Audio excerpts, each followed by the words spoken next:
Est-ce que vous êtes en train de me dire que les critères imposés par le fédéral pour distribuer l'argent vont à contre-courant pour les régions? Oui, parce que la façon que ça fonctionne, c'est que tout de suite, nos centres qui sont en milieu rural francophone offrent des services à des clients que IRCC ne juge pas étant des vrais clients. Comme Mme Lanty l'a mentionné tout à l'heure, les étudiants internationaux, pour nous, sont une source potentielle infinie d'immigrants, de clients. Oui. De même que les travailleurs temporaires. Donc, les travailleurs temporaires, les étudiants internationaux ne peuvent pas se prévaloir des services qui sont offerts par IRCC. Nous, à la province, on dit que ces clients-là sont des clients potentiels et c'est important de prendre soin d'eux. Donc, on finance les centres pour qu'ils prennent soin de ces clients-là. On a des universités comme le Collège communautaire, l'Université de Nouveau-Brunswick, ont des campus en milieux ruraux avec beaucoup d'étudiants internationaux.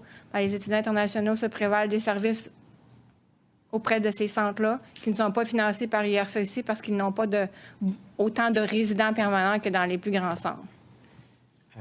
Donc, vous êtes en train de me dire qu'on dépense des fortunes à travers le monde pour aller chercher des étudiants et des gens pour venir rester au Canada.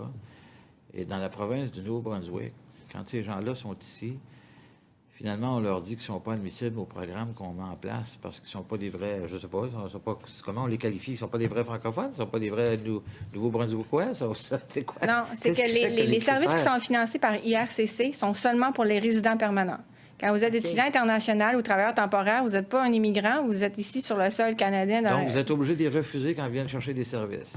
Il y a certains centres qui le font, il y a certains centres qui les voient quand même. Ça dépend de leur charge de travail.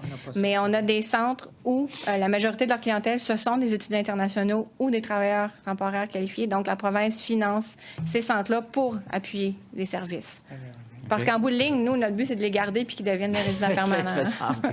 On fait des efforts à l'international pour aller les chercher. Quand ils arrivent ici, on ne veut pas les donner de service. Il y a quelque chose d'un peu contradictoire là-dedans.